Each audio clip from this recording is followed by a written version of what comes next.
إن الحمد لله نحمده ونستعينه ونستغفره ونؤمن به ونتوكل عليه ونعوذ بالله من شرور أنفسنا ومن سيئات أعمالنا من يهده الله فلا مضل له ومن يضلل فلن تجد له وليا مرشدا وأشهد أن لا إله إلا الله وحده لا شريك له ولا ضد ولا ند ولا مثيل له ولا مثال له وأشهد أن سيدنا ومولانا ومعلمنا ومرشدنا ومخرجنا من الظلمات إلى النور محمدا عبده ورسوله أرسله الله بالحق بشيرا ونذيرا وداعيا إلى الله بإذنه وسراجا منيرا فقد بلغ الرسالة وأدى الأمانة ونصح الأمة وكشف الغمة فترك أمته على المحجة البيضاء ليلها كنهارها لا يزيغ عنها إلا هالك اللهم صل وسلم وبارك عليه وعلى آله وأصحابه وأزواجه وذرياته وأهل بيته أجمعين أما بعد فأعوذ بالله السميع العليم من الشيطان الرجيم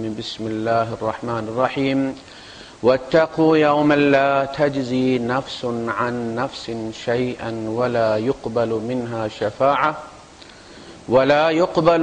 شفاعة ولا يؤخذ منها عدل ولا هم ينصرون صدق الله العظيم رب اشرح لي صدري ويسر لي أمري واحلل عقدة من لساني يفقه قولي آمین یا رب العالمین۔ بنی اسرائیل کا معاملہ چل رہا ہے اور کہا جاتا ہے کہ خوش طرح باشد کے سر دلبراں، خوش طرح باشد کے سر دلبراں گفتہ آید در حدیث دیگراں۔ بہترین طریقہ گلہ کرنے کا یہ ہے کہ اپنے دلبر کی بات کو دوسروں کی بات کے حوالے سے ذکر کیا جائے۔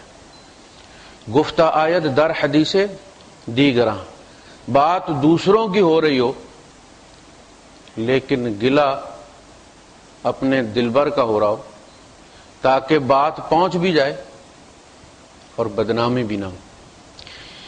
اسی نظریے سے بنی اسرائیل کو بار بار ڈسکس کیا گیا ہے۔ دیکھو ہم نے انہیں بھی چنا تھا، پھر انہوں نے یہ کیا اور ہم نے پھر ان کے ساتھ یہ کیا۔ ہم نے تمہیں بہترین امت بنایا ہے اور امید ہے کہ تم وہی کام کرو گے جس کے لیے ہم نے تمہیں اٹھایا ہے۔ احسانات کا جب ذکر کیا جائے تو بنی اسرائیل پر جو اللہ پاک نے احسانات کیے ہیں جب ان کا ذکر چل رہا ہو تو وہ احسانات آپ دماغ میں ساتھ لے کر چلیں جو اس امت مسلمہ پر ہوئے۔ ابھی آگے بات آئے گی توبہ کی کہ ان کی توبہ کیسے قبول ہوتی تھی اور ہماری توبہ کیسے قبول ہو جاتی۔ ان ساتھ لے کے چلیں اس چیز کو، ان کے قصے میں گم نہ ہو جائیں، اپنی کہانی یاد رکھیں ذرا۔ فرمایا واتقوا یوما، ڈرو اس دن سے، بچو اس دن سے، یعنی اس دن کے اور اپنے درمیان وقایہ رکھو۔ وقایہ کہتے ہیں آڑ، جسے ڈھال کہتے ہیں۔ آپ ایسا کام کرو کہ اس دن اور تمہارے درمیان وہ آڑ، جو معاملات اس دن ہوں گے۔ اتقوا اللہ کا مطلب کہ اللہ سے ڈرو، واتقوا النار، آگ سے ڈرو۔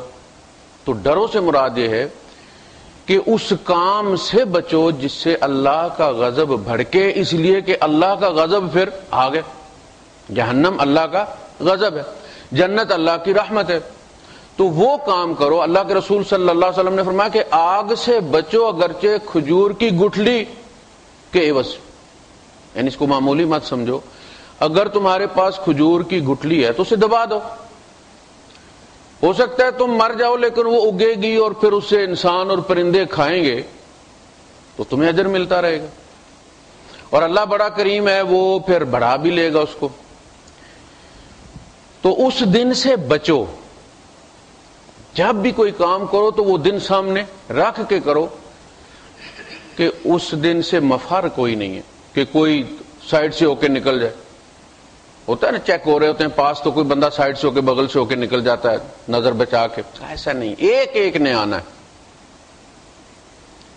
اور اس طرح آنا کہ اللہ کے اور تمہارے درمیان کوئی ترجمان نہیں ہوگا, ڈائریکٹ بات کرنی ہے اس کے ساتھ. وَاتَّقُوا يَوْمًا لَا تَجْزِي نَفْسٌ عَن نَفْسٍ شَيْئًا, اس دن سے بچو جس دن کوئی جان دوسری جان کی طرف سے کوئی عوض عطا نہیں کرے گی, کوئی بدلہ نہیں دے گی. جزا کس کو کہتے بدلہ؟ باپ بیٹے کی طرف سے نہیں دے گا, بیٹا باپ کی طرف سے نہیں دے گا, ماں بیٹی کی طرف سے, بیٹی ماں کی طرف سے. یا ایھا الناس اتقوا ربکم واخشوا یوما لا یجزی والد عن ولدہ ولا مولود هو جاز عن والدہ شیئا, اے لوگو اللہ کا تقوی اختیار کرو اور ڈرو اس دن سے جس دن نہ باپ بیٹے کی طرف سے بدلہ دے گا اور نہ مولود یعنی بیٹا اپنے باپ کی طرف سے کوئی بدلہ دے سکے گا. ہوتا ہے جی مجھے آپ قید کر لیں, ضمانت ہوتی ہے, مجھے رکھ لیں, کوئی بھی ایسا نہیں کرے گا. ہر جان اپنے بچنے کی فکر کرے گی, نفسی نفسی کی پکار ہوگی. تو یہاں فرمایا کہ اس دن سے بچو جس دن کوئی جان لا تجزی نفس عن نفس, کوئی جان کسی جان کی طرف سے جزا نہیں دے گی. اچھا آگے چل کے پھر یہ ذکر آیا ہے اور وہاں بھی اسی طرح بات شروع ہوئی ہے, یا بنی اسرائیل اذکروا نعمتی التی انعمت علیکم وانی فضلتکم علی العالمین واتقوا یوما لا تجزی نفس عن نفس شیئا ولا يقبل منها عدل ولا تنفعها شفاعة ولا هم ينصرون. ترتیب بدلی ہوئی ہے, یہاں شفاعت پہلے بدلہ بعد میں, وہاں بدلہ پہلے ہے شفاعت بعد میں. وجہ کیا؟ وجہ یہ ہے کہ اللہ کا دربار ہے, اللہ حاکم ہے, دو پارٹیاں آتی ہیں, ایک نفس مجزی اور ایک نفس مجزی عنہا. ایک جان بدلہ دینے آئی ہے اور دوسری وہ ہے جس کی طرف سے بدلہ دیا جا رہا ہے. جب آپ جاتے ہیں کورٹ میں تو دو بندے ہوتے ہیں, ایک کفالت نقل کفالہ جب آپ کرتے ہیں آپ وکالت دیتے ہیں, اٹارنی دیتے ہیں, ایک دے رہا ہوتا ہے ایک لے رہا ہوتا ہے, دو بندے. اس پہلی آیت میں وہ بندہ ذکر ہوا ہے جو بدلہ دینے والا ہے, جس کی طرف سے دیا جا رہا ہے وہ اگلی آیت میں ذکر ہوا, اس لیے ترتیب بدلی ہوئی. ترتیب یہ ہے یوم لا تجزی نفس عن نفس شیئا ولا يقبل منها شفاعہ, اور نہ اس کی طرف سے سفارش قبول کی جائے گی. تو ایک بندہ جاتا ہے کہتا ہے کہ جی میری خاطر آپ مہربانی فرمائیں اور اس کو چھوڑ دیں. یہ پہلا مرحلہ. کہا جاتا ہے نہیں اس کے معاملے میں ہم کوئی سفارش قبول نہیں کریں گے. پھر وہ کہتا ہے کہ اچھا ٹھیک ہے آپ ایسا کریں کہ جو اس کی نیکیاں کم ہے وہ میری نیکیوں میں سے لے لیں. وہاں تو تبادلہ اسی طرح ہوگا نا, یا اس کے گناہ میرے ذمہ ڈال دیں, وہاں ڈالرز تو نہیں چلیں گے. وہی جو دنیا میں کمائی ہوئی ہے, وہ جو کرنسی تبدیل کی ہوئی ہے آپ کے اکاؤنٹ میں پڑی رہی ہے تو کسی کام کی نہیں ہے. اسے تبدیل کر لیا آپ نے نیکی میں, کوئی کنواں بنوا دیا ہے, کوئی مسجد بنوا دی ہے, کوئی سڑک بنا دی ہے, کوئی اسپتال بنا دیا ہے, تو وہاں آپ کو وہ مل جائے گا, ورنہ یہاں دنیا میں تقسیم ہو جائے گا. تو وہ کہتا ہے جی ٹھیک ہے پھر آپ ایسا کریں گے اگر آپ میری سفارش پہ معاف نہیں کرتے اور بدلہ ہی لینا ہے آپ نے تو پھر آپ میری نیکیوں میں سے کاٹ لیں. فرمایا ولا یؤخذ منها عدل. عدل کیا ہوتا ہے؟ بدلہ. اس کے برابر عدل اور عدل یہ دو چیزیں ہوتی ہیں. عدل کا مطلب برابر برابر. جیسے کہا گیا کہ جو جانور تم احرام کی حالت میں مار دو, شکار کر لو, ذبح کرو, تو عدل ذالک صیاما, پھر اس جانور کے برابر دو بندے بیٹھ کے فیصلہ کر لیں گے اس کے بدلے میں کتنے روزے رکھنے, 3 رکھنے, 10 رکھنے, جانور کے حجم کے, گائے کی ہے تو 10 روزے رکھے گا, بکری کی ہے تو 3 روزے رکھے گا. اس ترتیب سے عدل ذالک صیاما, عدل ذالک مطلب اس کے برابر. تو لا یؤخذ منها عدل, سفارش بھی قبول نہیں کی جائے گی اور کہا جائے گا ہم آپ اپنے اکاؤنٹ میں رکھیں، آپ بہت نیک ہیں نا، ابھی آپ کا حساب جب ہوگا تو وہ دیکھا جائے گا، اس کی طرف سے ہم کوئی بدلہ لینے کے لیے تیار نہیں۔ تو بات کہاں چلی گئی؟ اللہ کی مرضی پر۔ اس لیے فرمایا من ذا الذی یشفع عندہ الا باذنہ، سفارش کا اذن ہوگا تو قبول ہوگی۔ تو بات گھوم پھر کے وہیں چلے گی۔ وَلَا هُمْ يُنصَرُونَ، تیسرا یہ ہے کہ پھر مارشل لا لگ جائے، سارے جج قید کر دیے جائیں۔ تیسری پھر صورت یہی ہے نا، ایمرجنسی پلاس ہے، سفارش قبول نہیں کی جا رہی، بدلہ بھی نہیں لیا جا رہا، پھر یہی ہو سکتا کہ اللہ کا تختہ الٹ دے، اپنی مرضی کا کوئی خدا بٹھا دے وہاں پہ۔ فرمایا وَلَا هُمْ يُنصَرُونَ، پھر یہ بھی نہیں ہو سکتا، کوئی مدد بھی کرنے والا کوئی نہیں، وہی اللہ ہے، اسی کا فیصلہ نافذ ہوگا۔ وہاں پہ جو ترتیب ہے وہ یہ ہے کہ بندہ آیا فرمایا لا یؤخذ منها عدل،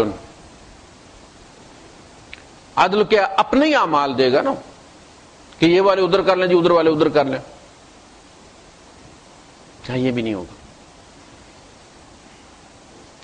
یہ بھی نہیں ہوگا، یہ بھی اس کی مرضی پر ہے کہ وہ آپ کے نوافل کو فرائض میں تبدیل کر لے، مان لے۔ چالان ہوتا ہے نا، ایک چالان ہوتا ہے، تفتیش ہوتی ہے، چالان پیش ہو جاتا ہے، اس کے بعد تفتیش تبدیل ہوتی ہے، اور پہلے ایس ایچ او نے کی تھی، پھر اب ڈی ایس پی صاحب کر رہے ہیں، تو وہ جو نئی تفتیش آتی ہے اور اس کا جو ریزلٹ آتا ہے، جو چالان آتا ہے، تو وہ عدالت کی مرضی پر ہوتا ہے کہ وہ اس کو قبول کرے یا پہلی ہی تفتیش کی بنیاد پر فیصلہ کرے، پہلے چالان کی بنیاد پر۔ وَلَا تَنْفَعُهَا شَفَاعَةٌ، یعنی نہ تو اس کی طرف سے کوئی بدلہ دے گا تو قبول کیا جائے گا، اور اگر کوئی سفارش بائی دا وے کرے گا لا تنفعها، اس کو فائدہ کوئی نہیں دے گی، اس کا فائدہ اس تک نہیں پہنچے گا۔ بائی دا وے کوئی کر بھی دے سفارش تو قبول نہیں کی جائے گی۔ پوچھا نا، آپ دیکھیں سورہ المدثر میں کہا کہ کل نفس بما کسبت رہینہ، ہر انسان اپنے عملوں کے عوض رہن رکھا ہوا ہے، مٹگیج ہوا ہے، اپنی جان کا عوض عطا کر دے گا تو جنت میں چلا جائے گا، ورنہ عملوں سمیت جہنم میں چلا جائے گا۔ بڑی عجیب اللہ پاک نے اصطلاح استعمال کی ہے۔ یہ جو ریشم کا کیڑا ہے نا، یہ کیا کرتا ہے؟ یہ اپنے گرد ریشم بنتا ہے۔ لوگ کیا کرتے ہیں کہ وہ اس کو رات دن، یہ توت کے جو پتے ہوتے ہیں یہ اس کی خوراک ہوتی ہے، بہت پسند کرتا ہے، اس کے آگے ڈھیر لگاتے چلے جاتے ہیں کہ اس کی خوراک میں کوئی کمی نہ ہے۔ وہ اس کو پھر آگے کنورٹ کرتا چلا جاتا ہے ریشم میں۔ اچھا، کھاتے کھاتے وہ یہ کرتا ہے کہ اپنے ایگزٹس بھی بند کر لیتا ہے، نکلنے کا راستہ بھی بند کر، اتنا بنتا ہے اس کو کہ وہ نکلنے کا راستہ بھی بن دیتا ہے، اور وہ جیسے زیتون کے اندر گٹھلی ہوتی ہے اس طرح کی وہ ایک بنا دیتا ہے گٹھلی سی۔ راستہ بند ہو گیا، پھر وہ کیا کرتے ہیں؟ پھر وہ جناب اس کو دھوپ میں رکھ دیتے ہیں تاکہ یہ مر جائے۔ دیکھا آپ نے، خود اس نے اپنا راستہ بند کیا ہے۔ انسان اپنے ایگزٹس خود بنتا ہے، خود بند کرتا ہے، اپنے ہاتھوں بند کرتا ہے۔ وَلَٰكِنَّكُمْ فَتَنْتُمْ أَنفُسَكُمْ، تم نے اپنے ایگزٹس خود اپنے ہاتھوں بند کیے۔ يُخْرِبُونَ بِيُوتَهُمْ بِأَيْدِيهِمْ، یہ اپنے گھرانے تم نے خود تباہ کیے۔ تو وہ ہر جان اپنے اعمال کے عوض رہن رکھی ہوئی، یہ زنجیریں، یہ توق ہم خود اپنے اندر ڈال رہے ہیں۔ اب بچہ دیکھتے ہیں، بعد دفعہ بچہ ایسا ہوتا ہے کہ وہ کھیلتا جاتا ہے اور اپنے آپ کو کہیں نہ کہیں پھنسا لیتا ہے کھیلتے کھیلتے، اور پھر جب دیکھتا ہے ہاتھ پاؤں مارتا ہے، نہیں نکل سکتا، پھر رونا شروع کر دیتا۔ ہمارا حال یہ ہے، ہم نے دنیا میں اپنے آپ کو خود پھنسایا ہے۔ کل نفس بما کسبت رہینہ الا اصحاب الیمین، سوائے دائیں ہاتھ والوں کے جن کا نامہ اعمال دائیں ہاتھ میں ملے گا،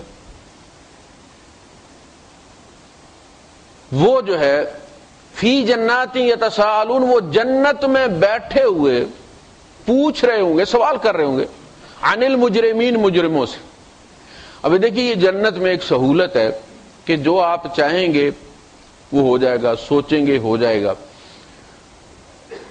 آپ یہ چاہتے ہیں کہ یار فلاں کا پتہ کریں، وہ یاد آتا نا جیسے آپ کو، تو آپ کہتے ہیں یار پتہ نہیں فلاں کہاں ہوگا، تو کہا کہ وہ براہ راست اس کو دیکھے گا جہنم میں، لگ جائے گا، وہ براہ راست نشریات شروع ہو جائیں گی، تو یہ ان سے خطاب کریں گے، یتساءلون عن المجرمین ما سلککم فی سقر، اور سرکار آپ کدھر چلے گئے ادھر، یعنی توقع نہیں ہوگی تو وہ پوچھیں گے نا، جس سے توقع کہ وہ ہو گئی جہنم میں، اس سے بندہ پوچھے گا کیوں؟ وہ ان سے پوچھیں گے ما سلککم فی سقر، یہ سالک دیکھا نا دبئی والا، یہ وہی سلک ہے، اور تسی کدھر لنگ گئے ہو سرکار، یہ ہے سلک، سلوک تصوف والا یہ وہی ہے۔ ما سلککم فی سقر قالوا لم نک من المصلین، وہ کہیں گے کہ ہم نماز پڑھنے والوں میں سے نہیں تھے۔ اس کا مطلب ہے یہ مسلمانوں کی بات ہو رہی ہے، کافروں کی بات نہیں ہو رہی، اس لیے کہ کافروں پر فرض ہی نہیں۔ لم نک من المصلین وَلَمْ نَكُ نُطْعِمُ الْمِسْكِينَ، اور ہم مسکینوں کو کھانا بھی نہیں کھلاتے، کسی کی دعائی لگ جاتی ہے اللہ ہدایت دے دیتا۔ یعنی ایک بدنی عبادت ہو گئی، ایک مالی عبادت ہو گئی۔ درد دل، ہمارا دل اتنا سخت تھا کہ ہمیں کسی کی غربت، کسی کی بیماری، کسی کی مصیبت نے کبھی بھی خیر پر آمادہ نہیں کیا۔ آپ کسی بیمار کی مدد کرتے ہیں، اللہ پاک آخرت میں تو جو دے گا وہ انشاءاللہ دے گا، لیکن دنیا میں بھی اللہ پاک آپ سے وہ مصیبت ہٹا دیتا ہے۔ اس کی غیرت گوارا نہیں کرتی کہ دوسرے کی سے فکر لگی ہوئی ہے۔ ان اللہ فی عون العبد ما دام العبد فی عون اخیہ، جب تک بندہ اپنے بھائی کی فکر میں لگا رہتا ہے اللہ اس کی فکر میں لگ جاتا ہے۔ اب ہم کسی کی فکر میں لگیں گے تو پتہ نہیں مسئلہ حل ہوگا یا نہیں ہوگا، لیکن جب اللہ ہماری فکر میں لگ جائے گا تو مسئلے حل ہو جائیں گے کہ نہیں ہو جائیں گے۔ یہ ہے وہ وَلَمْ نَكُ نُطْعِمُ الْمِسْكِينَ وَكُنَّا نَخُوضُ مَعَ الْخَائِضِينَ، اور ہم گپیں مارنے والوں کے ساتھ گپیں مارتے تھے۔ گپیں کیا مارتے تھے؟ باتیں بنانے والوں کے ساتھ باتیں بناتے تھے۔ او یار اللہ بڑا رحیم کریم ہے، اس چھوٹی سی بات کی وجہ سے تھوڑا پکڑے گا۔ یہ ہوتا ہے شیطان جب اغوا کرتا ہے تو گناہ سے پہلے وہ یہ کہتا ہے کہ تو اس رب کو مانتا ہے کہ جو بڑا ہی رحیم اور کریم ہے، یہ تو چھوٹا سا گناہ ہے، یہ تو ماں بھی برداشت کر لیتی ہے، وہ تو 70 ماؤں سے زیادہ پیار کرتا ہے، وہ بڑھاوا دیتا ہے۔ ٹھیک ہے، پہلے وہ گناہ کو چھوٹا کر کے، یہ تو گل ہی کوئی نہیں، یہ تو مولوی کرن ڈے نے بھائی۔ مولوی کے کرنے سے گناہ نیکی میں تبدیل نہیں ہو جاتا۔ مولوی انسان ہے، جو کہتا ہے وہ کرو، جو کرتا ہے مت کرو، وہ انسان کام ہے۔ تو چھوٹا کر کے دکھا، اچھا جو ہی انسان اس کا ارتکاب کر لیتا ہے اس کو بڑا کر دیتا، کہتا ہے پتر اب تو رستے سارے واپسی کے بند ہو گئے ہیں، تیرے اوپر اللہ کے اتنے کرم تھے اور تو نے یہ کر دیا۔ اس کا مطلب یہ کہ واپس مت جاؤ، میرے ساتھ چلو، باقی کام بھی کرو۔ کپڑے تو خراب ہو ہی گئے، رب تو ناراض ہو ہی گیا ہے۔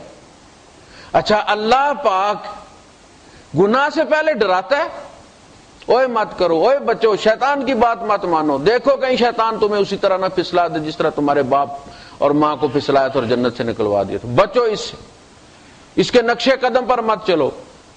لیکن جب گناہ ہو جاتا ہے تو کہتا ہے یا عبادی الذین اسرفوا علی انفسہم لا تقنطوا من رحمت، اب بھاگ نہیں جانا، میری رحمت سے نہ بھاگنا۔ وہ ابلیس بھاگا تھا، تم آدم کی اولاد ہو، آدم پلٹ کے ہمارے رحمت کے اندر داخل ہو گئے تھے۔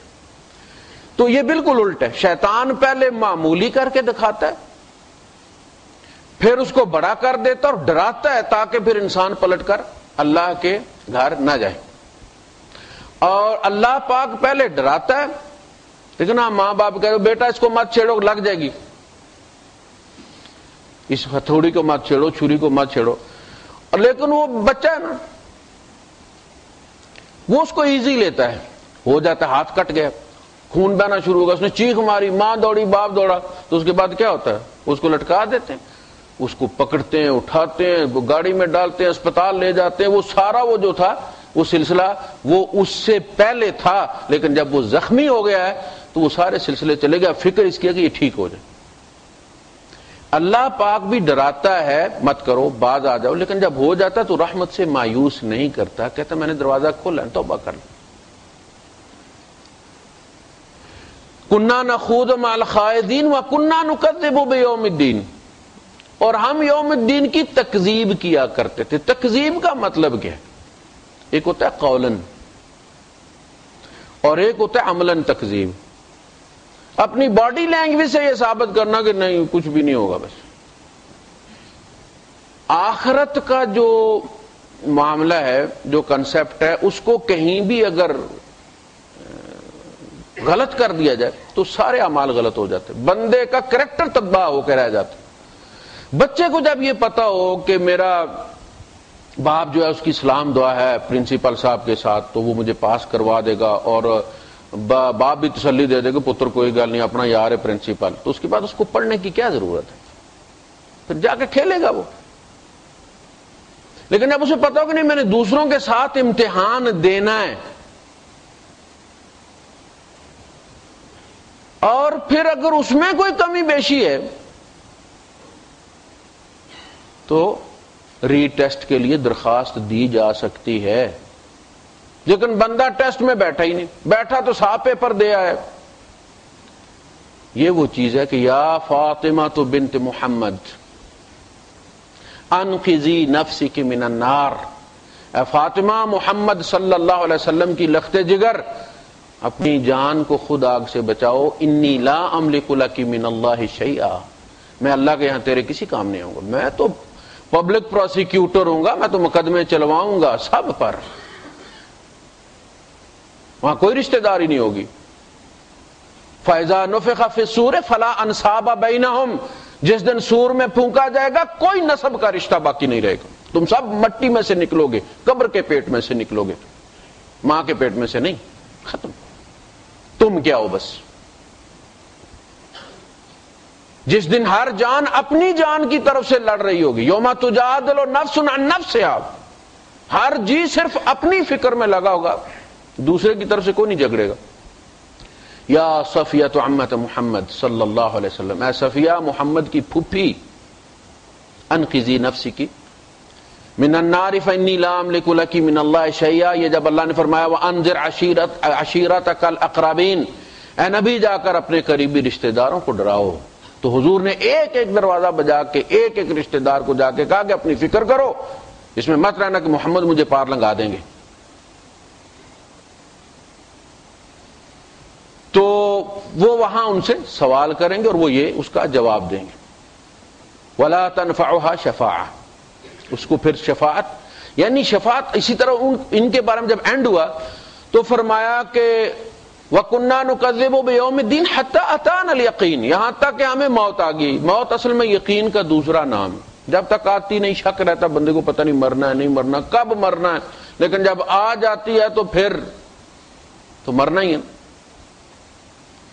مرنا ہر کوئی آخے میں بھی ایک دن مرنا، جس مرنے دی خوشبو نہ آوے وہ مرنا کی مرنا۔ بندہ مرے تو ہر بندے کے منہ سے خیر کا کلمہ نکلے اس کے لیے۔ ان کے بارے میں فرمایا فما تنفعهم شفاعت الشافعین، یہ وہ لوگ ہیں جن کو شفاعت کرنے والوں کی شفاعت نفع نہیں دے گی۔ نماز کہ چھوڑنے والا شفاعت سے محروم ہو جائے گا، اس لیے کہ نماز نام ہے ایمان کا، اور ایمان نہیں ہے، نماز نہیں ہے تو ایمان نہیں ہے، اور ایمان نہیں ہے تو شفاعت نہیں۔ اللہ پاک نے آپ دیکھیں سورہ بقرہ میں دوسرا پارہ جب شروع ہوتا ہے تو مسلمانوں نے چونکہ 17 مہینے نماز پڑھی تھی بیت المقدس کی طرف منہ کر کے، اور اس کے بعد پھر انہوں نے قبلہ بدلی کر دیا بالکل 180 ڈگری پر، تو یہودیوں نے پھیلانا شروع کر دیا کہ سرکار ہوں تے قبلہ ٹھیک ہو گیا تو 17 مہینے دی نمازاں کتنے گئی ہیں، ان کا کیا بنے گا؟ اللہ پاک نے فرمایا وہ بھی میرے حکم پر پڑھی گئی تھی، ادھر بھی میں نے ہی حکم دیا تھا. وَمَا جَعَلْنَا الْقِبْلَةَ الَّتِي كُنْتَ عَلَيْهَا إِلَّا لِنَعْلَمَ مَن يَتَّبِعُ الرَّسُولَ. وہ جو پہلا قبلہ تھا اس کو ہم نے نہیں ٹھہرایا تھا مگر صرف یہ جاننے کے لیے کہ رسول کی بات کون مانتا ہے. 2000 سال کے قبلے کو چھوڑ کے صرف نبی کی بات پر قبلہ کون تبدیل کرتا ہے؟ اور دوبارہ بھی ہم نے تبدیل اسی وجہ سے کی. وہاں فرمایا وَمَا كَانَ، وہ جو 17 مہینے کی نمازیں تھی نا، اس کا جواب دیا وَمَا كَانَ اللَّهُ لِيُضِيعَ إِيمَانَكُمْ. اصل میں کیا ہے؟ وَمَا كَانَ اللَّهُ لِيُضِيعَ صَلَوَاتَكُمْ. اللہ تمہاری نمازیں ضائع کرنے والا نہیں، وہ محفوظ ہیں، بے فکر رہو. لیکن کیا الفاظ کیا استعمال کیے، اصطلاح کیا استعمال کی؟ وَمَا كَانَ اللَّهُ لِيُضِيعَ إِيمَانَكُمْ. نماز ایمان ہے اور ایمان نماز ہے. من ترکہ فقد کفر، جس نے اس کو چھوڑا اس نے کفر کر دیا. وَإِذْ نَجَّيْنَاكُمْ مِنْ آلِ فِرْعَوْنَ، اور جب ہم نے تمہیں نجات دی آل فرعون سے. قرآن حکیم میں بعض جگہ آتا ہے فَأَنْجَيْنَاكُمْ فَأَنْجَيْنَاهُ، کہیں آتا ہے فَنَجَّيْنَاهُ فَنَجَّيْنَاكُمْ. ترجمہ نیچے اردو میں یہ لکھا تھا ہم نے تمہیں بچایا، ہم نے اسے بچایا. ترجمہ دونوں کا ہم نے بچایا ہی ہے، انجیناکم کا بھی اور نجیناکم، اور یہ دونوں اوپر تلے دونوں آیتوں میں استعمال ہوئے ہیں. یہیں پر نجا ہوتا ہے اصل میں کسی عذاب میں مبتلا ہوئے مشکل میں پڑے ہوئے پھنسے ہوئے بندے کو بچانا. کوئی بندہ ڈوب رہا تھا اور اس کو بچا لیا، یہ ہے نجیناکم. تم پھنسے ہوئے تھے، ہم نے تمہیں نکالا. انجا ہوتا ہے کہ اس میں پھنسنے ہی نہیں دیا اور بچا لیا. پہلے ہی کہا کہ مت جاؤ بھائی، یہ چڑھا ہوا سمندر اور یہ تمہیں لے ڈوبے گا. دو نے بات نہیں مانی، دو نے بات مان لی. جنہوں نے مانی وہ باہر کھڑے نا، جنہوں نے نہیں مانی اندر چلے گئے، ڈوب گئے. اب وہ جو باہر کھڑے تھے ان کو وہ کہہ رہا میں نے تمہیں بچا نہیں دیا. پتہ چلا یہ انجا ہے. حضرت لوط علیہ السلام کے بارے میں آتا ہے کہ ہم نے فَأَنْجَيْنَاهُ، ہم نے انہیں بچا لیا. یعنی عذاب لگا نہیں اور کہا کہ نکل چلیں، آپ پہلے نکل آئے. نوح علیہ السلام کے بارے میں آتا ہے فَنَجَّيْنَاهُ، وہ پانی، وہ بارش شروع ہو گئی، وہ عذاب شروع ہو گئے. آپ آرام سے کشتی میں بیٹھے ہوں، کشتی جو ہے وہ خشکی پر ہے. اب پانی چڑھنا شروع ہوا، کشتی اٹھنا شروع ہوئی. جیسے وہ بیلون ہوتا ہے نا، جو اس کے اندر وہ پھر بھرتی ہے گیس تو پھر وہ پھولتا ہے اور اس کے بعد اٹھتا ہے زمین سے. اسی طرح وہ کشتی جو ہے وہ پھر پانی اس لیول پہ آیا، کشتی اٹھی، پھر وہ چلتی چلی گئی اوپر. تو وہ ارد گرد لوگ ڈوب رہے تھے، تو کیفیت تو وہی تھی نا. اس لیے فرمایا ہم نے انہیں، یعنی دوسروں کو ڈبو دیا، انہیں بچا لیا اسی میں سے. اور یہاں یہ ہے کہ حضرت لوط علیہ السلام کے معاملے میں کہ ان کو پہلے نکال لیا گیا اور پھر ان پر پیچھے جو ہے وہ پتھروں کی بارش. وَإِذْ نَجَّيْنَاكُمْ مِنْ آلِ فِرْعَوْنَ يَسُومُونَكُمْ سُوءَ الْعَذَابِ، اور جب ہم نے تمہیں نجات دی آل فرعون سے، وہ تمہیں بڑی بری طرح عذاب دے رہے تھے. یہ سامہ ہوتا ہے گھوڑے کو یا اونٹ کو جب گرم کر کے نا لوہے کی کوئی چیز، اپنے قبیلے کے ان کے نشان ہوتے ہیں، وہ نشان لگانے کے بعد وہ چھوڑ دیتے ہیں اس اونٹ کو. وہ نمبر پلیٹ ہوتی ہے، وہ مہینے بعد بھی کہیں ملے، کسی کو بھی ملے تو پتا چل جاتا ہے یہ منصوری کا اونٹ ہے بھائی. تو یہ ہوتا ہے سامہ. سامہ کا مطلب ہے نشانی، کوئی سائن جس کو آپ کہتے ہیں. اچھا، چونکہ اس کے نتیجے میں ایک عذاب آتا ہے، گرم جب لو آپ لگاتے ہیں، اس کو داغتے ہیں تو اس کی تو باں نکل جاتی ہے نا جانور کی. کہا کہ تمہاری باں نکلی ہوئی تھی، وہ تمہیں بڑی اذیت نہ کیا دے رہے تھے وہ آگے، جسمانی بھی اور نفسیاتی بھی. یسومونکم سوء العذاب یذبحون ابناءکم ویستحیون نساءکم، وہ تمہارے بچوں کو، بیٹوں کو قتل کر دیتا تھا اور تمہاری عورتوں کو زندہ رکھتا تھا.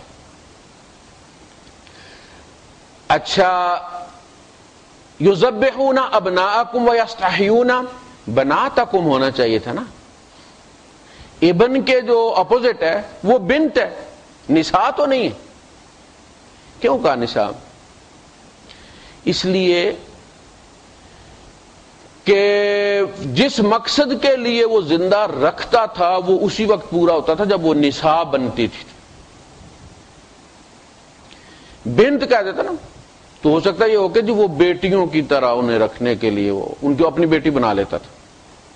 بات کی سمجھ لگی کہ نہیں لگی؟ بیٹے مار دیتا تھا اور ان کی بیٹیوں کو لے کے پال لیتا تھا، وہ اس کی بنات بن جاتی تھی۔ کہا نہیں، یستحیون نساءکم۔ اب یہ بڑی اذیت ہوتی ہے بندے کے لیے کہ کوئی اسے تو مار دے اور اس کی بیوی کو لے جائے، یہ ڈبل اذیت۔ وہ موت سے زیادہ توہین محسوس کرتا ہے کہ اس کی اب بیوی کی عصمت دری کی جائے گی۔ کہا یہ ذلت تھی تمہارے لیے، تمہارے بیٹے مار دیتے تھے، بیٹیاں زندہ رکھتے تھے تاکہ ان کے کام آئیں، کام آئیں جب عورتیں بنے۔ اچھا نساء جو ہے، نساء کا لفظ جو ہے یہ مفرد ہے ہی نہیں، یہ جمع ہے، نساء کی مفرد کوئی نہیں، نساء جمع ہے۔ یا نساء النبی، اے نبی کی بیویوں۔ نسوۃ یہ بھی جمع ہے، نسوان یہ بھی جمع ہے، نساء کی مفرد نہیں، اس کا سنگولر کوئی نہیں۔ تو جب عربی سے پوچھیں آپ کے نساء کا سنگولر کیا ہے، مفرد کیا ہے، تو کہے گا امرأ، امرأۃ، عورت۔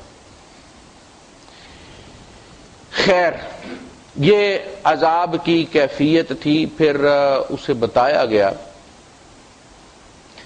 کہ سرکار یہ تو بچے تو آپ مار رہے ہیں، بوڑھے خود مر رہے ہیں اللہ کی آئی سے، تو پیچھے مین پاور تو ختم ہو گئی ہے، کام کون کرے گا؟ بھٹے کون چلائے گا؟ کھیتوں میں کام کون کرے گا؟ اس پالیسی کے نتیجے میں تو ہمارے ہاتھ سے مین پاور نکل جائے گی، پھر تو ہمیں خود ہی کرنا پڑے گا۔ تو پھر پالیسی یہ بنائے گی کہ 1 سال کے بچے قتل کیے جاتے تھے، اگلے سال کے چھوڑ دیے جاتے تھے، پھر اس سے اگلے سال قتل کیے جاتے تھے، پھر اس سے اگلے سال چھوڑ دیے جاتے تھے۔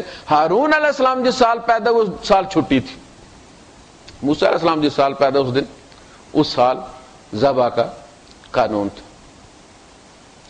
یذبحون ابناءکم ویستحیون نساءکم وفی ذلکم بلاء من ربکم عظیم۔ اور اس میں تمہارے رب کی طرف سے بہت بڑی آزمائش تھی۔ بلا ہمارے یہاں عام طور پر برے لفظوں میں استعمال کیا جاتا ہے۔ بلا بلا ہی ہوتی ہے، بلان حسنہ اور بلان سیئہ۔ وَنَبْلُوكُمْ بِالشَّرِّ وَالْخَيْرِ فِتْنَةً۔ نبلوکم بلا، خیر اور شر دونوں بلا ہیں۔ خیر کا تقاضا آیا، حی علی الصلاۃ، خیر ہے نا، جو نہیں آیا اس کے لیے کیا ہو گیا؟ من ترکھا فقد کفر۔ تو خیر جو ہے اور شر دونوں بلا ہیں۔ بلان حسنہ، وَإِذَا ابْتُلِيَ الْمُؤْمِنُونَ بَلَاءً حَسَنًا، قرآن نے استعمال کی ہے اصطلاح۔ بدر کو ڈی بریف کیا جا رہا ہے تو وہاں بدر کو بلان حسنہ کہا گیا ہے کہ اس کے نتیجے میں اصحاب بدر کا ایک سٹیٹس طے ہو گیا، ایک مقام، اور اللہ کے رسول صلی اللہ علیہ وسلم نے بھی فرمایا اپنی حدیث میں، اور اللہ پاک نے بھی قرآن حکیم کے اندر سٹیٹس الگ کر دیا ان کا، اور مال غنیمت میں بھی ان کا دگنا حصہ ہوتا تھا۔ ایک حصہ ان کا عام مسلمانوں کے ساتھ ہوتا تھا، جو کل مسلمان ہوا اس کو بھی وہ حصہ ملتا تھا، ان کو بھی ملتا۔ ایک حصہ ایز اے انویسٹر ان کو ملتا تھا، اس لیے کہ انہوں نے اسلام پر انویسٹ کیا تھا۔ آج اگر اسلام کھڑا تھا تو وہ ان کی انویسٹمنٹ کی وجہ سے کھڑا تھا۔ اسی لیے اللہ کے رسول صلی اللہ علیہ وسلم نے فرمایا کہ اگر بعد میں آنے والے احد پہاڑ کے برابر سونا خرچ کریں، میرے اصحاب کی دی ہوئی مٹھی بھر کھجوروں کے برابر بھی نہیں ہو سکتا، نہ اس کے آدھے کے برابر ہو سکتا۔ یہ ہے مقام ان کا۔ یذبحون ابناءکم ویستحیون نساءکم وفی ذلکم بلاء من ربکم عظیم وَإِذْ فَرَقْنَا بِكُمُ الْبَحْرَ۔ اب یہ احسانات جتائے جا رہے ہیں۔ وَإِذْ اِذْ کا مطلب ہے اذکروا اذ فعلنا کذا، یاد کرو وہ وقت جب ہم نے یہ کیا تھا. قرآن حکیم میں جہاں بھی از آئے نا تو پہلے یہ ہے کہ اذکر، یاد کر کہ جب یہ ہوا تھا تو کیا ہوا تھا. وَإِذْ فَرَقْنَا، اسی سے بنا فرقہ، جب ہم نے سمندر کو پھاڑا تمہارے لیے. فَأَنْجَيْنَاكُمْ، دیکھیے پہلے کیا آیا تھا وَإِذْ نَجَّيْنَاكُمْ مِنْ آلِ فِرْعَوْنَ، تو چونکہ وہ مبتلا تھے نا اس عذاب میں، موسیٰ علیہ السلام کے ذریعے اللہ پاک نے نجات دی ان کو، وہاں نجینا آیا. یہاں کیا آیا فَأَنْجَيْنَاكُمْ وَأَغْرَقْنَا آلَ فِرْعَوْنَ، ہم نے تمہیں بچا لیا، تمہارے پاؤں کو گیلی مٹی نہیں لگنے دی، جوتا خراب نہیں ہونے دیا تمہارا. کیا بات ہے. فرمایا کہ میرے بندوں کو لے کر نکل جاؤ خشک رستے سے، یابسن، اور اس کو ڈبو دیا. انہیں بچا لیا ایک ہی فعل سے. وَاتْرُكِ الْبَحْرَ رَهْوًا، فرمایا سمندر کو جوڑنا نہیں، پھٹا رہنے دے. یعنی اصل میں ہونا کیا تھا کہ جو ہی موسیٰ علیہ السلام دیکھتے رہے پیچھے، آخری بندہ جب آپ کے کوئی پیچھے لگا ہوا ہے، آپ دروازے سے اس طرف چلے جاتے تو آپ کیا کرتے؟ فوراً دروازہ بند کرتے تاکہ دشمن پیچھے نہ آئے. فرمایا پینک میں سمندر کا دروازہ بند نہیں کرنا. انہم قوم مغرقون، ان کو ڈبونا ہے اسی میں، یہ غرق ہونے والے ہیں. فَأَنْجَيْنَاكُمْ وَأَغْرَقْنَا آلَ فِرْعَوْنَ وَأَنْتُمْ تَنظُرُونَ، تمہاری آنکھوں کے سامنے جیسے سیلاب آتا ہے، پھر آپ ٹی وی پہ دیکھتے ہیں کہ بندے بیچارے کوئی ادھر چمٹا ہوا ہے، کوئی ادھر چمٹا ہوا ہے، پھر ہاتھ سے چھوٹ جاتا ہے، پھر وہ ڈوب جاتا ہے، بہہ جاتا ہے پانی کے ساتھ. سیم کیفیت تھی. بنی اسرائیل کنارے پہ کھڑے دیکھ رہے تھے اور وہ ہاتھ پاؤں مار رہے تھے اور ڈوب رہے تھے. وَأَنْتُمْ تَنظُرُونَ. وَإِذْ وَعَدْنَا مُوسَىٰ، ہم نے تو یہ کیا، پھر تم نے کیا کیا. اب ان کی، اب اپنا کیا بھی یاد، میرا کیا بھی یاد کرو اور اپنا کیا بھی یاد کرو. وَإِذْ وَعَدْنَا مُوسَىٰ 40 لَيْلَةً ثُمَّ اتَّخَذْتُمُ الْعِجْلَ مِن بَعْدِهِ وَأَنْتُمْ ظَالِمُونَ. اور بڑے ظالم ہو تم، بڑے ظالم ہو تم، تو یاد ہی نہیں رکھتے کہ کسی نے تمہارے اوپر کبھی احسان کیا تھا.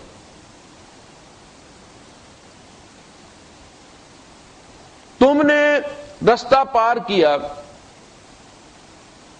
اور ابھی وہ مٹی تمہارے پاؤں سے الگ نہیں ہوئی تھی، سوکھی مٹی تھی، جنگل تھا، جنگل میں لوگ مراقبہ کر کے بیٹھے ہوئے تھے. یہ صوفیزم اسی زمانے سے. اور جو سامری تھا یہ بہت بڑا صوفی تھا، جنگل کا باسی تھا، چلے کرنے والا تھا. تو انہوں نے دیکھا لوگ بیٹھے ہوئے ہیں. آپ وہ کتاب پڑھیں نا، پورا سیٹ ہے غالباً 8-9 جلدوں کا،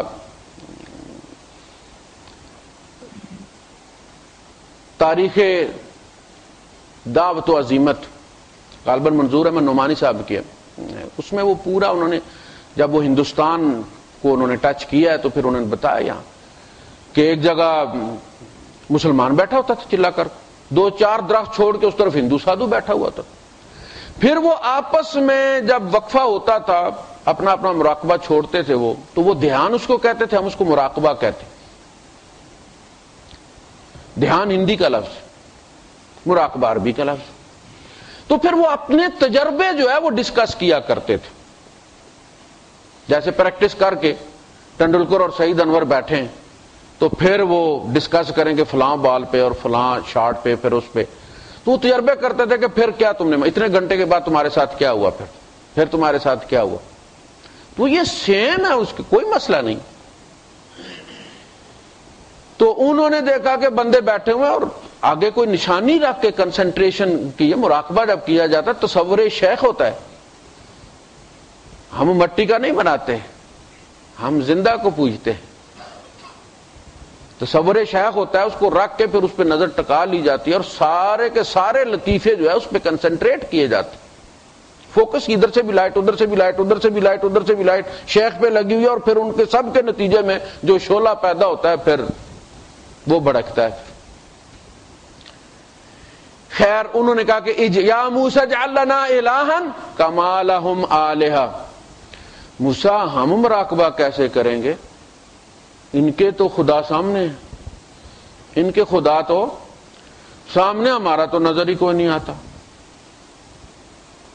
لن نؤمن لک حتی نری اللہ جہرۃ, ذرا دیدار تو کرا دو نا اللہ کا, اور مراقبے میں تو کم از کم کام آئے نا, چلو بات نہ ہی کریں ہم سے, کسی پہ دھیان تو ٹکائیں نا ہم کہ ایسا ہوگا ہمارا خدا. قال انکم قوم تجہلون, تم میرے جاہلی ہو. تو رات میں کہا نا اے بنی اسرائیل تو وہ عورت ہے جس نے پہلی رات اپنے شوہر سے بے وفائی کی, ابھی تمہارے پاؤں سے دریا کی مٹی نہیں ہٹی تھی, اور تم نے موسیٰ سے کہا کہ ہمیں خدا بنا دو, تم نے دوسرے خدا کو طلب کر دیا اور بچانے والے کو بھول گئے. تو اچھا اب سامری کا ذکر آ گیا, تو یہ جو سامری صاحب تھے اس کا نام بھی موسیٰ تھا, سامری اس کا قبیلہ تھا. تو اس کی ماں صحرا میں اس کو پیدا کر کے مر گئی تھی, کوئی بھی نہیں تھا, ایک غار کے پاس. اور اسرائیلیات یہ بتاتی ہیں کہ اس کو جبرائیل نے پالا ہے, اور جبرائیل سے یہ مانوس تھا. اور جبرائیل جب آئے ہیں, آپ دیکھیں معجزے سے 30 سال ہو گئے تھے فرعون کو موسیٰ علیہ السلام کے ساتھ کشتی کرتے, چالیں چلتے, وہ بڑی اچھی طرح واقف تھا. اسے پتا تھا یہ دریا موسیٰ نے پھاڑا ہے, اور موسیٰ جب چاہے گا اس کو بند کر دے گا. وہ پاگل تھا کہ پیچھے اتر جاتا سوگی اس میں, ایسے اتنا بڑا ملک چلا رہا تھا وہ نہیں جا, وہ کبھی بھی نہ اترتا اس دریا کے اندر, موسیٰ کے پھاڑے ہوئے رستے میں وہ کبھی بھی داخل نہ ہوتا. کیا ہوا, جبرائیل امین اپنی گھوڑی لائے, فرعون کا گھوڑا دوڑا گھوڑی کے پیچھے, لشکر نے سمجھا آرڈر ہو گیا چلو پیچھے, فرعون کی واپسی کے راستے بھی بند ہو گئے. جب جبرائیل امین آئے گھوڑی, تو جہاں جہاں وہ گھوڑی پاؤں رکھتی تھی وہاں سبزہ اگاتا تھا, برکت تھی نا. یہ برکت نورانیت کی نبی کریم صلی اللہ علیہ وسلم کی ہستی میں بھی تھی. آپ نے ام سلمہ رضی اللہ تعالیٰ جو آپ کی زوجہ مطہرہ تھیں, ان کی جو بیٹی سلمہ تھی, یہ چھوٹی سی تھی, تو شوہر فوت ہو گیا, پھر حضور سے نکاح ہو گیا, تو حضور کے گھر ہی پلی ہیں وہ سلمہ جو تھی. حضور نہا رہے تھے تو یہ بچی آئی, جیسے بچے کی عادت ہوتی ہے دوڑ کے, تو اللہ کے رسول صلی اللہ علیہ وسلم نے منہ سے کلی کر دی اس کے چہرے پر, جیسے بچے کے ساتھ مذاق کرتے ہیں. آپ اندازہ کریں کہ وہ بوڑھی ہو گئی 70 سال کی, لیکن چہرے سے بچپنا نہیں گیا. ٹائم اینڈ سپیس نے وہ جگہ چھوڑ دی جہاں محمد رسول اللہ صلی اللہ علیہ وسلم کی کلی لگی. آپ کے سامنے ایک بچہ لایا گیا, ماں لائی برکت کے لیے, اللہ کے رسول صلی اللہ علیہ وسلم اس کے سر پہ ہاتھ پھیرا, دعا دی, عش سعیدن و مت شہیدن, سعادت کی زندگی گزار اور شہادت کی موت پاک. وہ بچہ بوڑھا ہو گیا, جتنی جگہ پہ نبی کریم صلی اللہ علیہ وسلم کا ہاتھ ٹکا تھا وہ بال سفید نہیں ہوئے, کالے رہے. آپ صلی اللہ علیہ وسلم جب غزوہ احد میں ایک صحابی کی آنکھ لٹک کے جو ہے وہ باہر نکلے, لوگوں نے کہا کہ نکال دیں, ان کا نکالنے پہ حضور کو بتاؤ. تو وہ ان کو لے کر حضور کے خیمے میں آئے اور کہا کہ اللہ کے رسول اس کی آنکھ لٹک گئی. اللہ کے رسول صلی اللہ علیہ وسلم آنکھ واپس لگا کے اپنے لعاب مبارک سے اس کو ٹانکے لگا دی, ایسے کر کے آپ نے اس کو سیل کر دیا. وہ بوڑھے ہو گئے, پپوٹے لٹک گئے اس آنکھ کا, اس آنکھ کی نظر چلی گئی, اس آنکھ کی چمک وہ ایسے ہی تھی جیسے جوان کی ہوتی, اس پہ ٹائم اینڈ سپیس نے اثر نہیں کیا. اور بھی بہت سارے واقعات ہیں. یہ برکات, اب ظاہر ہے وہ بھی فرشتہ تھا, وہ بھی وہی وہی جس نے محمد بن عبداللہ کو محمد رسول اللہ بنایا تھا، اور آپ کے لعاب مبارک میں وہ برکت رکھی تھی کہ آٹے میں ڈال دو تو 2500 بندہ کھا لے تو نہ آٹا کم ہوتا ہے، ہانڈی میں ڈال دیا تو ہانڈی ختم نہیں ہوئی۔ غزوہ احزاب میں حضور کو فاقہ تھا۔ ابھی ہریرہ رضی اللہ عنہ فرماتے ہیں کہ حضور کے جو ہے وہ 2 پتھر بندے، عبداللہ بن مسعود رضی اللہ عنہ فرماتے ہیں مجھے جب حضور نے سورہ نساء سکھائی تو آپ کے پیٹ پر 2 پتھر بندے ہوئے تھے۔ تو صحابی آئے اور آ کے انہوں نے گھر گئے اور جا کے بیوی سے کہا کہ حضور کو دیکھا نہیں جاتا، آپ کے چہرہ جو ہے وہ بھوک کی وجہ سے مزمحل ہے، تو کچھ کھانے کو ہے؟ تو انہوں نے کہا کھانے کو ایک چھوٹا سا بکری کا بچہ ہے۔ نے کہا پھر ذبح کر دو۔ نے کہا پھر جا کے ان کو آپ کانوں میں بتا دو کہ یہ تھوڑے سے وہ اور چند بندے ساتھ آ جائیں۔ یہ بخاری کی واقعہ میں انہوں نے آ کے کہا کہ اللہ کے رسول صلی اللہ علیہ وسلم ہمارے پاس ایک چھوٹا سا بکری کا بچہ تھا، وہ ہم نے ذبح کیا، تو آپ اور جو آپ پسند کریں چند بندے ساتھ لے چلیں اور آپ کی دعوت ہے۔ آپ نے اعلان فرمایا او بھائی جابر نے دعوت کر دیا تمہاری بھی۔ واپس گئے، بیوی کو بتایا کہ میں نے تو حضور کے کان میں ہی کہا تھا مگر حضور نے تو ادھر اعلان ہی کر دیا۔ اس کے بعد اللہ کے رسول صلی اللہ علیہ وسلم تشریف لائے اور آپ نے کہا کہ آٹے میں آپ گئے اور آپ نے اپنا لعاب مبارک آٹے میں ملایا، ہانڈی میں ملایا، اور اس خاتون سے کہا کہ اور بھی روٹی پکانے والیاں بلا لو اور ہانڈی کا ڈھکن اٹھا کے اندر تم نے دیکھنا نہیں ہے اور ڈالتی جاؤ۔ بندے آتے رہے، چوکڑیاں کی چوکڑیاں کھا کے جاتے رہے۔ وہ فرماتی ہیں کہ میں نے جب یہ بندے سارے ختم ہو گئے، سب نے کھا لیا، تو میں نے اس ہانڈی کا ڈھکن اٹھا کے دیکھا کہ ابھی اس میں کچھ ہے، تو مجھے یہ نہیں پتا کہ جب میں نے پکائی تھی تو اتنی تھی یا اس کے بعد زیادہ ہو گئی، یعنی کمی کوئی نہیں ہوئی اس میں۔ حضور نے فرمایا کہ اگر تم اس کا ڈھکن نہ اٹھاتی تو جب تک تم زندہ رہتی اس میں سے نکال کے کھاتی رہتی۔ ابھی ہریرہ رضی اللہ تعالیٰ کو حضور نے مٹھی بھر کھجوریں ایک تھیلی میں ڈال کے دی تھی۔ وہ کہتے ہیں کہ 13 من کے لگ بھگ میں نے اس میں سے صدقہ بھی کی، اور اس میں سے میں ہمیشہ کھاتا رہا۔ عثمان غنی رضی اللہ تعالیٰ عنہ کے دور میں جب وہ فتنہ ہوا اور سبائی آئے تو اس فتنے میں کسی نے وہ تھیلی ان سے چھین لی اور بھاگ گئے۔ آپ صلی اللہ علیہ وسلم واپس آ رہے تھے تو لشکر غزوے سے، تو رستے میں پانی ختم ہو گیا۔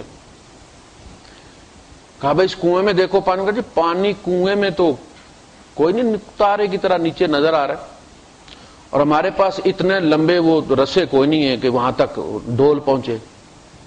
تو آپ صلی اللہ علیہ وسلم نے فرمایا کہ کہیں پانی ڈھونڈو۔ کہا جی پانی کوئی نہیں ہے۔ آپ نے فرمایا اچھا وہ جو میرا وضو کا پانی رکھتا ہے اس سے پوچھو۔ اس سے پوچھا تو اس نے کہا جی میرے پاس تو پانی تھوڑا سا ہے، ایک گھونٹ بھر ہے۔ آپ نے فرمایا مجھے وہ گھونٹ دے دو۔ اللہ کے رسول صلی اللہ علیہ وسلم نے وہ گھونٹ لیا اور کلی کر کے اس کنویں میں ڈال دیا۔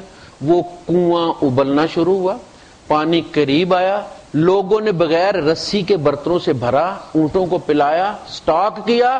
حضور مسکرایا، آپ نے فرمایا تم میں سے جو یہاں زندہ رہے گا وہ دیکھے گا کہ اس چشمے سے، اس کنویں سے یہاں باغات لگیں گے، اور آج وہ باغات لگ رہے ہیں، وہ کنواں آج بھی جاری۔ اسی طرح آپ صلی اللہ علیہ وسلم نے ایک دفعہ پانی ختم ہو گیا غزوے سے واپسی پر، صحابہ نے کہا جی نہ پلانے کے لیے، نہ پینے کے لیے، اور نہ کسی اور کام کے لیے، نماز کے لیے بھی نہیں۔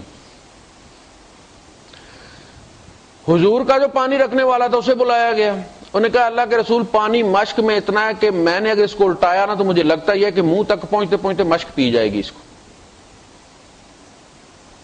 آپ نے فرمایا آپ نے ایک برتن کے اندر، ٹب کے اندر اپنا ہاتھ رکھا دائیں، اور فرمایا میرے ہاتھ پہ وہ ٹپکا دو جو بھی ٹپکتا ہے۔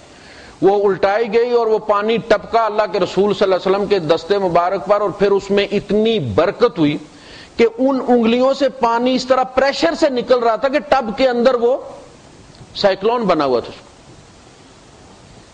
پانی اونٹوں کو پلایا گیا، سٹاک بھی کیا گیا، سب نے بھر لیا۔ اس کے بعد اللہ کے رسول صلی اللہ علیہ وسلم نے ہاتھ ہٹا، یہ برکت تھی۔ تو اس صاحب نے دیکھا، سامری نے، کہ بھئی یہ جہاں گھوڑی پاؤں رکھتی ہے وہاں گھاس اگاتی ہے، اس کے اندر تو زندگی کی وہ ہے، برکت ہے. اس نے وہ مٹھی بھر لی. موسیٰ علیہ السلام جب چلے گئے اور 10 دن زیادہ لگ گئے، قوم کو وہ 30 دن بتا کے گئے، 10 دن زیادہ لگ گئے، تو پیچھے افراتفری پھیل گئی کہ بھئی اب کیا ہوگا. تو سامری کے پاس یہ گئے، اس لیے کہ وہ اس کو پیر مانتے تھے. یہ بھی بڑا چارم ہوتا ہے، لوگ دوڑ دوڑ کے آتے ہیں جناب، اور بڑے بڑے مسائل اور بڑی مشکلیں، اور تو لوگ کہتے ہیں پیسے نہیں لیتا. ہو بھائی تمہارا ایمان لے لیتا ہے وہ، تمہیں یہ فکر پڑی جی پیسے نہیں لینا. گئے اس کے پاس، انہوں نے کہا فکر کوئی نہیں، یہ جو تم لوگوں نے بنی اسرائیل کے زیور اٹھائے تھے نا، اس کی سزا کی وجہ سے موسیٰ کو وہاں کو زیادہ ٹائم لے لیا گیا، روک لیا گیا وہاں پہ. تو اب اس کا کفارہ یہ ہے کہ وہ سارا زیور یہاں لا کے اس آگ میں ڈالو، جھونکو، جلاؤ، تاکہ موسیٰ کو وہاں سے رہائی ملے. سب نے ڈال دیا. تو اس صاحب نے اس کا بچڑا بنایا اور پھر اس کے اندر وہ مٹی ڈال دی. مٹی ڈالنا تھا کہ بچڑا زندہ ہو گیا. لوگ کہتے ہیں جی ایک طرف سے ہوا داخل ہوتی تھی اور دوسری طرف سے نکلتی تھی. بھائی کگیاں گلوجے نہیں بناتا تھا سامری، وہ صاحب کو پتا ہے پھونک مارو تو کگی بولتی ہے. اتنے پاگل بھی نہیں تھے بنی اسرائیل کہ اس کو خدا بنا لیتے. وہ زندہ ہو گیا تھا. اب اس نے کہا کہ ھذا الہکم و الہ موسیٰ فنسی، اور موسیٰ بھول کے کدھر چلا گیا؟ الہ تو ادھر آ گیا ہے. ہوا کیا؟ دیکھیں ہمیشہ کہتے ہیں کہ بہترین جھوٹ وہ ہوتا ہے جس میں تھوڑا سا سچ بھی شامل ہوتا ہے، جو میڈیا والے بولتے ہیں. خیر اور شر جب ملتے ہیں تو شرارہ پیدا ہوتا ہے، شارٹ سرکٹ ہوتا ہے نا. یہ جو آپ دیکھتے ہیں لوہے کی ویلڈنگ ہوتی ہے، یہ کیا ہوتی ہے؟ وہ شارٹ کرتا ہے اس کو. اس نے ارتھ پہلے لگائی ہوئی ہوتی ہے، اس کی نیگیٹو پازیٹو اس کے ہاتھ میں ہوتی ہے. تو جب اس کو لگاتا ہے تو شرارہ جو پیدا ہوتا ہے تو وہ راڈ اس کا وہاں پہ ویلڈ کر دیتا ہے جل کے. اس خیر اور شر جب ملائی جاتی ہیں تو شرارہ پیدا ہوتا ہے، اس شرارے سے کرشمہ پیدا ہوتا ہے. تو گئے فلاں بندہ نماز بھی نہیں پڑھتا اور پھر یہ کرتا ہے جی، فلاں کرتا ہے جی، فلاں کرتا ہے جی. یہ سارے اصل میں خیر اور شر کے ملاپ کے شرارے ہیں. اب جب موسیٰ علیہ السلام واپس آئے اور آپ نے اس سے پوچھا قال فما خطبک یا سامری، اور سامری تو نے کیا چاند چاڑا ہے؟ قال فما خطبک یا سامری، یہ تو نے کیا کیا؟ قال بصرت بما لم يبصروا به،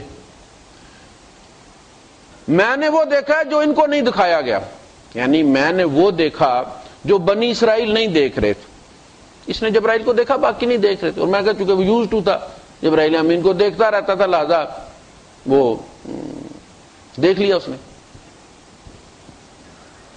فقبضت قبضۃ من اثر الرسول، تو میں نے مٹھی بھر لی رسول کے آثار، نقش قدم کو کہتے ہیں نا، من اثر الرسول، وہ رسول جو جبرائیل تھے جو بھیجے گئے تھے ڈبونے کے لیے فرعون کو، تو میں نے ان کے قدموں کے نیچے سے قبضہ بھر لیا مٹھی. فنبذتها، میں نے بس وہ مٹھی پتہ نہیں جی اگے کی ہوا پھر، بات سمجھ لگی کہ نہیں؟ فنبذتها وكذلك سولت لي نفسی، اور اس طرح میرے نفس نے مجھے دھوکہ دیا ہے. یعنی میں نے تو اتنا سارا کام کیا تھا کہ میں نے تھوڑی سا وہ شعلہ دکھایا، مجھے کیا پتا تھا کہ اتنا پامڑ بال جائے گا. وآخر دعوانا الحمدللہ.